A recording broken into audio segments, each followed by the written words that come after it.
Because of some of the archetypes, especially as a Black woman, do you feel that you're allowed to be angry in certain moments? Absolutely not.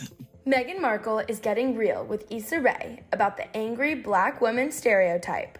In the Duchess of Sussex's latest episode of her Archetypes podcast on Spotify, which was released on Tuesday, the Insecure star shared how easily labels can be made in the entertainment industry, and they can either make or break you. I never seek out being a that's just not That's not part aspirational. Of me. No, it's not an aspirational thing for me. But I take the fear of being labeled as that when I want to convey my point of view, when I want to express my disappointment in something, when I want things to be better. I take away the fear of being labeled as such, because I shouldn't have to fear that if I just want something to be great. But the fear came from literally witnessing early on in trying to whether seek women writers to work with, women directors, hearing the feedback from men, in some cases some women, about why I should not work with them. It often came down to them being difficult, and that word in particular was used often. And when I'd be like, oh, okay, well, difficult how? It might be, they were just really hard to work with, or their tone was a little bit off, or there was just a lot of pushback, or they'd be too ambitious in certain ways. And it's I thought ambition was a good thing.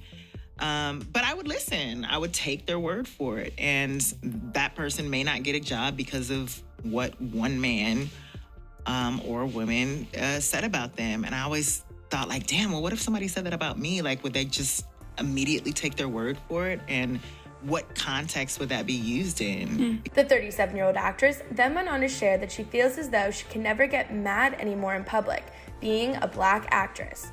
But no matter what, it's still an emotion, and it doesn't mean she doesn't get angry or that it should be bottled up.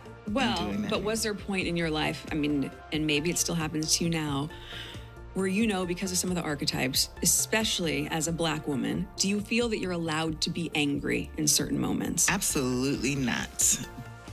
Because I can't lose my cool. I can't do that, especially as a Black woman, but also just even as a public figure now. Yeah. Because people are looking for ways to justify their perception of you. But that doesn't mean I don't get angry. That might mean that I will vent my frustrations to someone that I trust, get it out of my system, and then go in fix mode. And I think even just personality-wise, I'm always I don't want to sit in my anger too long anyway, because what does that do? I want to work on fixing something, but I want to be allowed to have that emotion because it's a natural, it's an emotion. Of course, and it shouldn't be internalized. Absolutely not. So that's something I'm still wrestling with. Access Hollywood caught up with Issa at Elle's Women in Hollywood 2022 event last week, and she shared how excited she was about getting to speak on the Archetypes podcast with Meghan. No, I have to ask you, you're going to be on an upcoming episode of Meghan Markle's podcast. Is that confirmed? She's confirmed, yeah, it's out. Oh, okay, yeah, I sure am. Okay, yeah, then I am, and I'm excited. Can you tell me a little bit about how she reached out to you, how it all came together? Yeah, we've been, talking about doing it for a while, and it was just a matter of making schedules up, and then meeting her was talking to an old friend. She's just so open and personable, and I just love what she's doing with the podcast, and I got to talk about things that I haven't really got a chance to talk about on other interview platforms. So it was fun. When you sat down for the interview, was that the first time you guys met face to face, or? I actually met her and Harry at the NAACP Awards, in passing, and I was like, oh, it's you guys, dope. And it was nice because that didn't have a real audience, so you only got to see the people that were presenting before and after you, so it was dope to meet him in such an intimate setting.